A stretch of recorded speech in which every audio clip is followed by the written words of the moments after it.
2025. And I am your host, Paviel G, coming to you live here on War Notes. I thank you all for tuning in, whether you're rushing around, chilling at home, or cooking dinner with the fam. We've got a huge night of news, engagement, and discussion lined up. Please bear with me. I have baby Victor here in the background as we do our live. You will hear him in the background tonight because life happens, but we're going to power right through the big stories you need to hear. No sugarcoating, no propaganda, just real news you shouldn't miss. We will return in less than 30 seconds. Thank you all for tuning in.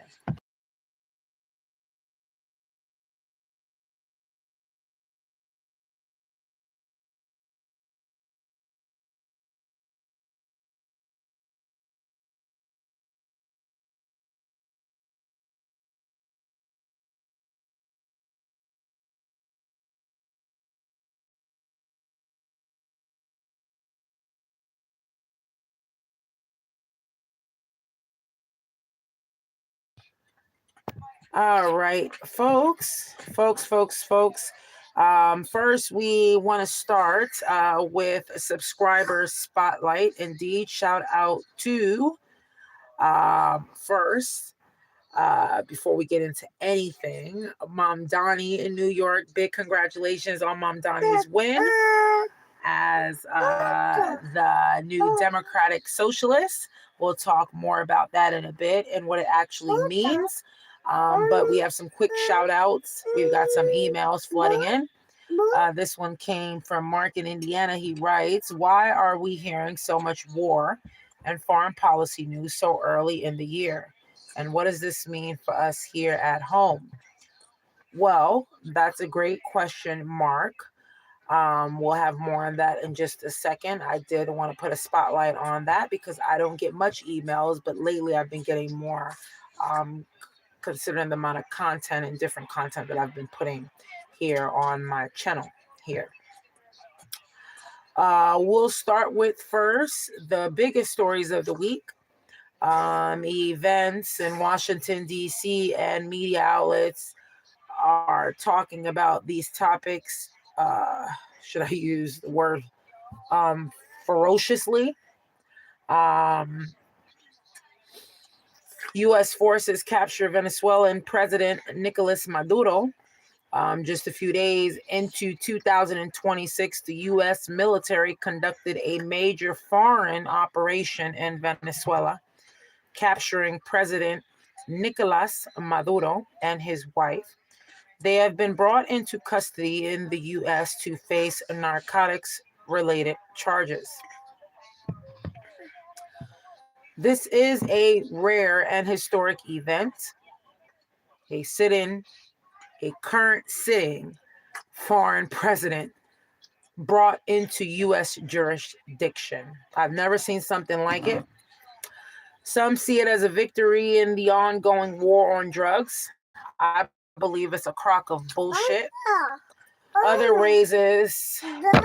people raise serious questions about international law, legitimacy, and long-term consequences. We will return in less than 30 seconds.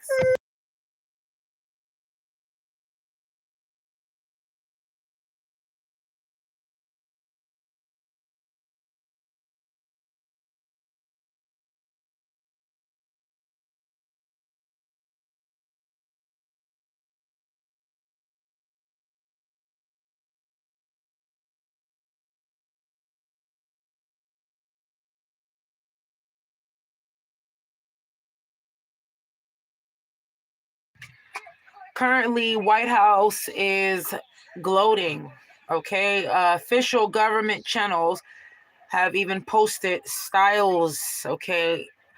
What they would call styles, meme style content, celebrating the capture, something virtually unheard of at this level of government communication.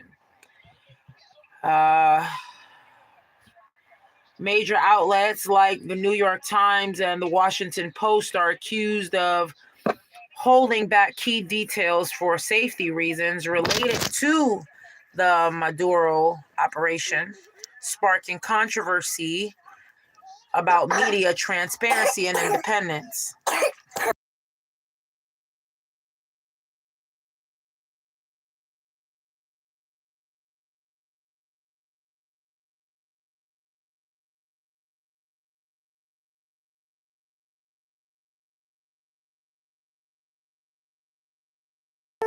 Now, the administration is expanding immigration crackdowns and proposing increased law enforcement actions nationwide. Tech and policy advisors like White House Al Cesar, David Sachs, are predicting new moves on tech and economy right now. Trump announced removing National Guard troops from places like Chicago, LA, and Portland, claiming they helped reduce crime in 2025. Meanwhile, violent crime numbers in Washington, D.C. have actually declined significantly, a 32% drop in homicides last year. We got this note from a subscriber, and the question is, what is really driving these military moves abroad? Are we safer here at home? Very great question. Real quick, military action abroad doesn't necessarily make us safer at home. Some administrations argue it deters threats before they reach our borders, but others point out that domestic safety requires investment in community programs, policing strategy reforms, and economic stability, not only bombs and foreign operations, to my subscriber that sent that question. So, some folks are unaware of what a socialist is. A socialist believes that major sectors of the economy, especially essentials like healthcare, housing, or utilities, should be owned and regulated collectively to ensure fairness and reduce inequality. Again, a socialist believes that major sectors of the economy, especially essentials like healthcare, housing, or utilities, should and always be owned or regulated collectively to ensure fairness and reduce inequality. Call me a socialist, a democratic socialist. Hooray again from Amdani. What is a democratic socialist, you may be asking yourself? Well, this is not the same as, let's say, communism. A democratic socialist supports democracy and personal freedoms while advocating that economic power should be more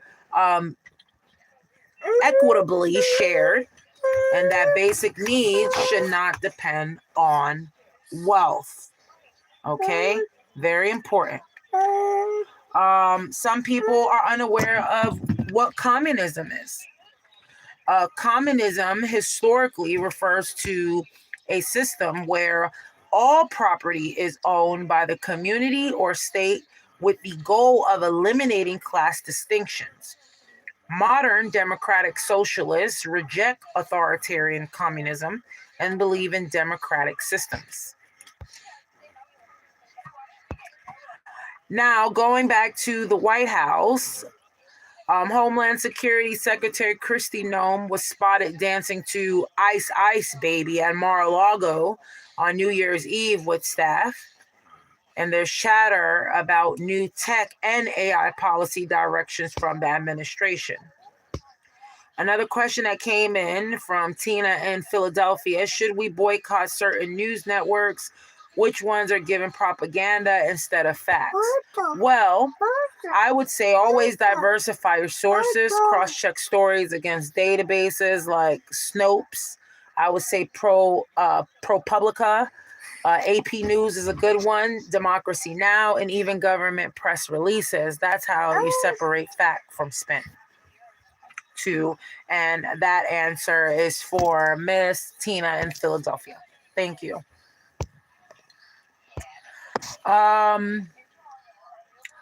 Some notable justice and crime stories that have been spinning around.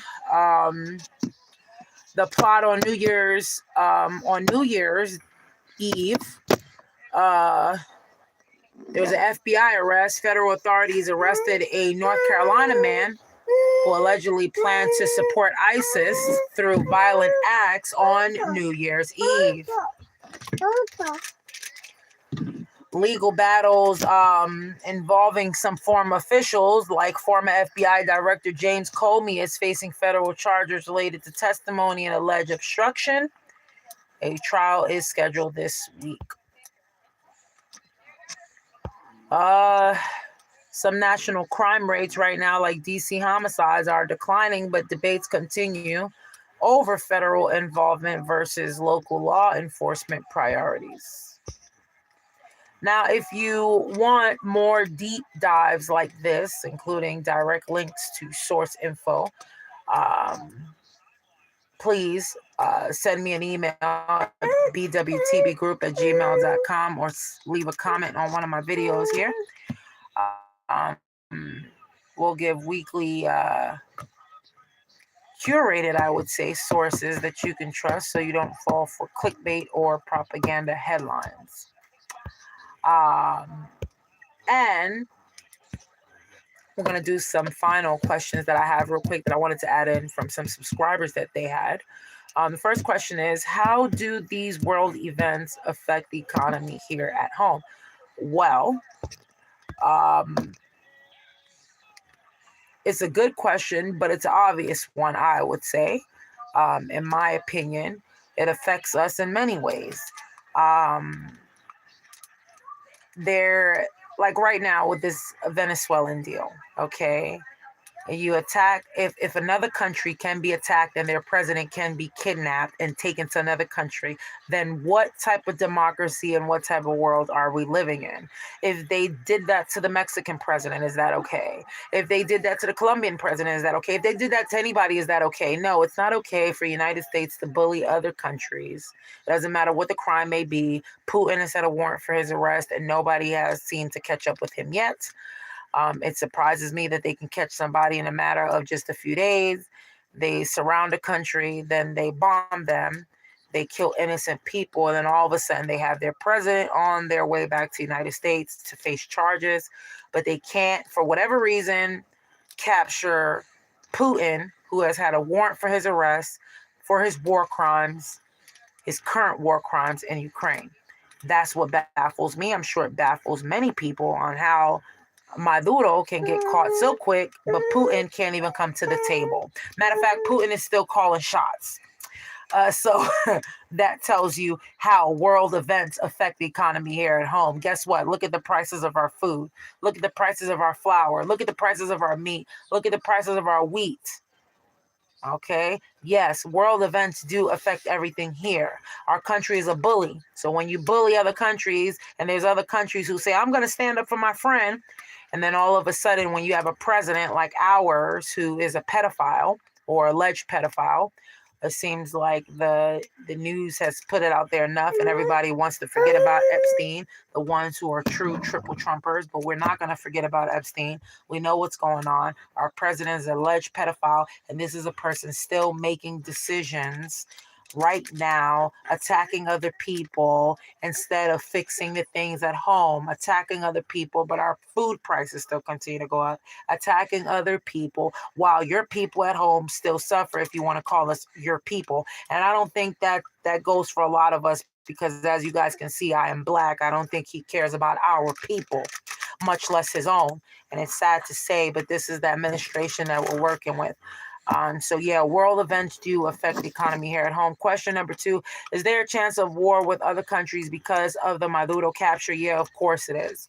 In my opinion, yes, it definitely is a chance of war with other countries. Again, like I mentioned, if you have a country like ours who chooses to bully other countries, I'm sure that Maduro has a lot of friends, and a lot of friends tend to jump into fights like this. And it usually be the friends that you think is not going to have your back that has a missile pointed directly to your enemy. So yes, I believe, in my personal opinion, that there's a chance of war with other countries because of the Maduro capture. Absolutely. He has a few friends. He's not by himself. Question number 3. What's a Democratic Socialist mayor going to mean for New York's crime and taxes? That's a whole another separate deal. I would say, in my opinion, not through factual information yet, because Mom Donnie just got in, so he has a lot of work that he has to do. He has a lot of cleanup that he has to do. He wants to start fresh. But as far as crime and stuff is concerned, I believe that the crime is going to go down. Why would the crime go down? Is because, let's use an instance. Let's use the name Tyrone. Come on, let's call on Tyrone. Let's say you got a brother named Tyrone living in Queens, New York in the Rockaways. Wink, wink. I was born in the Rockaways, Queens, New York for Rockaways. So let's say you got a brother named Tyrone living in the projects in Queens, New York. Okay? And let's say brother Tyrone has a decent job. Brother Tyrone is doing everything that he got to do right. You know, whether or not he had a criminal record or not, whether or not he wears a wig on Saturday night and dresses like a man in a week. It doesn't matter what Tyrone does. Tyrone is another human being like you, I, and everybody else trying to make a living in New York, for an instance, right? Okay. So with that being said, you got brother Tyrone. He got a regular job or whatever he does to make a living.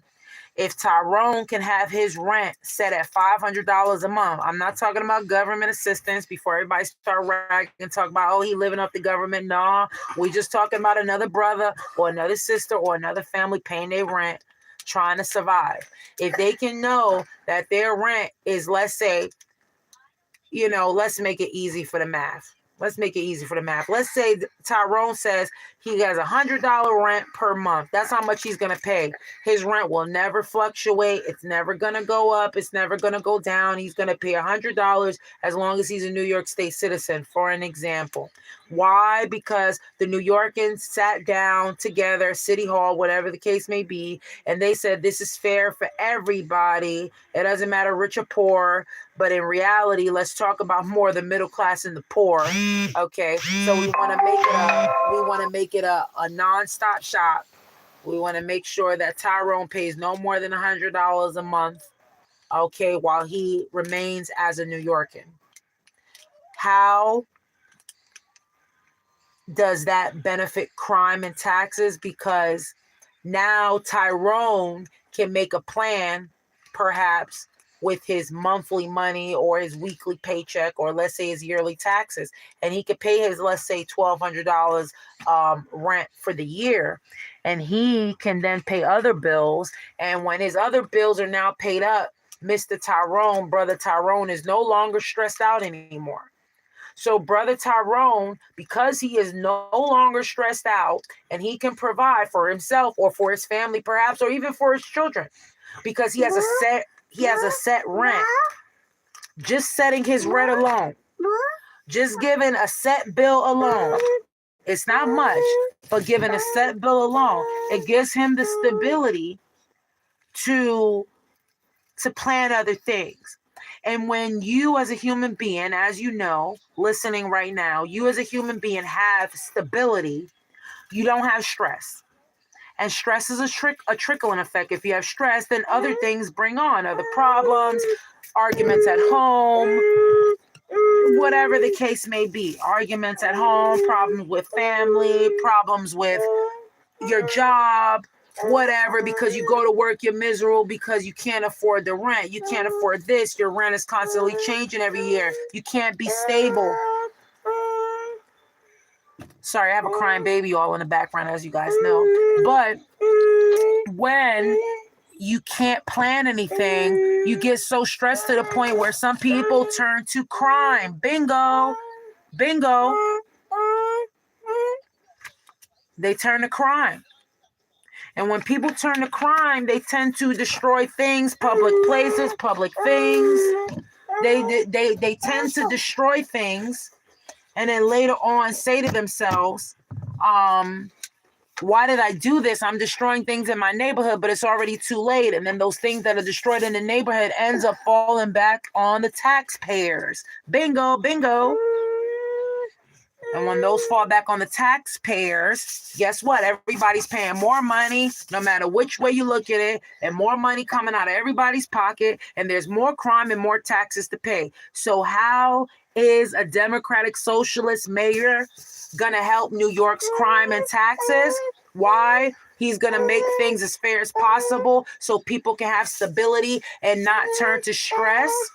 And if people don't turn to stress, then there'll be less crime. And if there's less crime, there'll be less damage. And if there's less damage, there will be less taxes and money out of everybody else's pockets to repair those damages and repair those issues. We will return in less than 10 seconds.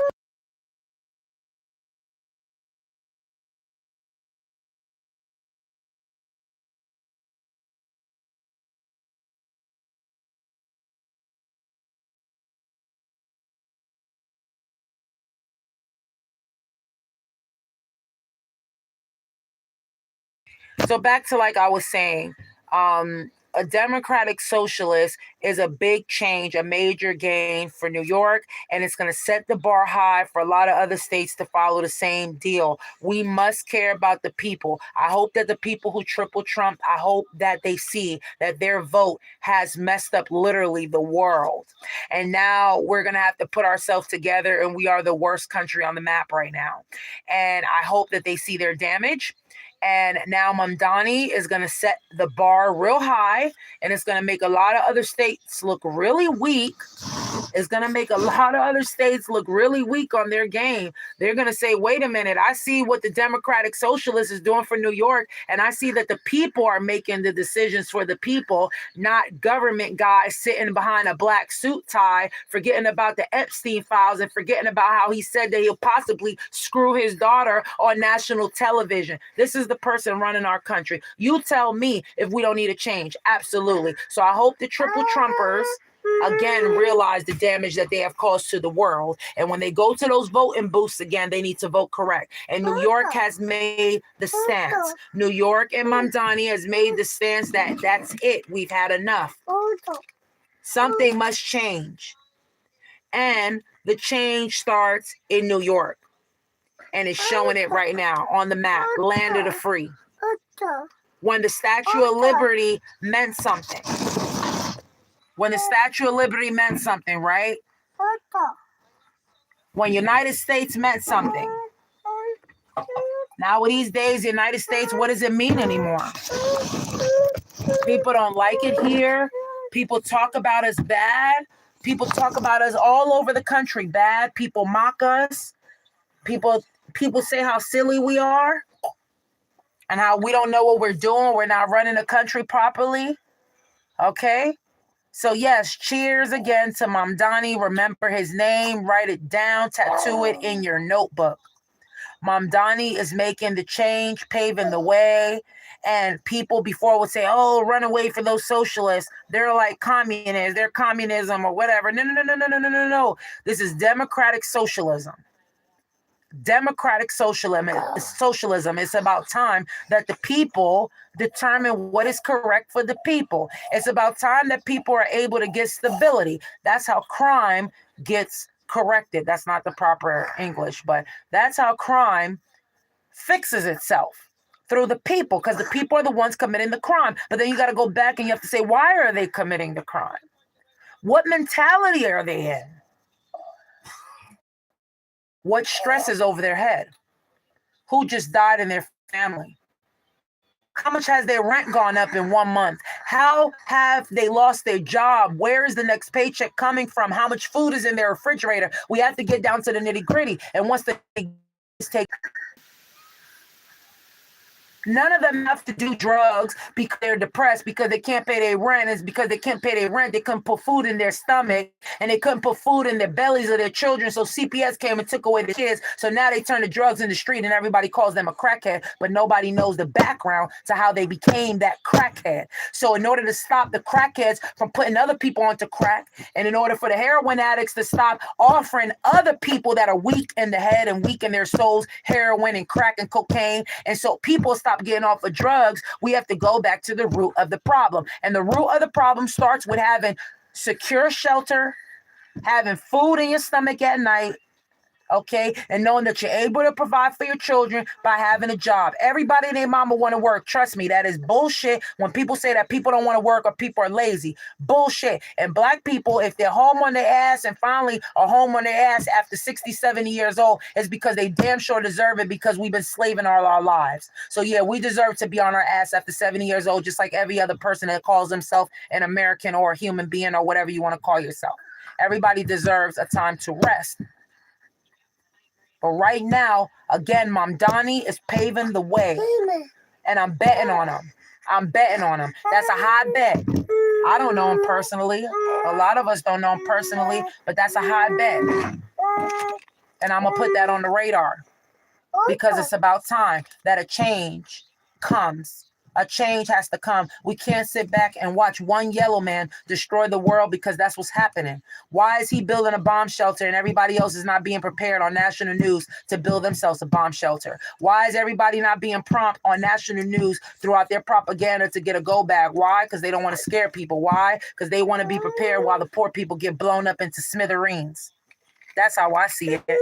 Oh, don't tell the poor people. Don't worry about it. They ain't got no material to build a bomb shelter anyway. So we just going to let them just rot away. And they just going to end up how they end up, and it doesn't even matter, right? This is what's occurring. And if this continues to occur, the only people that's going to suffer out of that is us, the people. Us, the people. That's how it always ends up. It's always us, the people. The people in the suits, they don't ever suffer that much. And when they do suffer, they get like 30 years in prison, right? When karma does come around, they really get on the spotlight. Like they wanted all that, like they wanted to be popular and famous and have a lot of money. And as soon as everything hits the fan, they get exactly what they wanted, fame and popularity, while they sit on court TV and try to defend themselves because of the crimes that they committed. So we're going to sit back and watch the show, you all. We're going to watch how the criminals go to jail. We haven't forgot about Epstein. We haven't forgot about what Yellow Man has done. And only because he bombed Venezuela, a country that has nothing to do with our country. Okay, it's just a lame excuse to bomb somebody and take their oil. Karma is a bitch. And unfortunately, what goes around comes around. And that's how I'm going to end tonight's episode. Thank you all for listening to me through my crying baby in the background and through all my noise and chaos.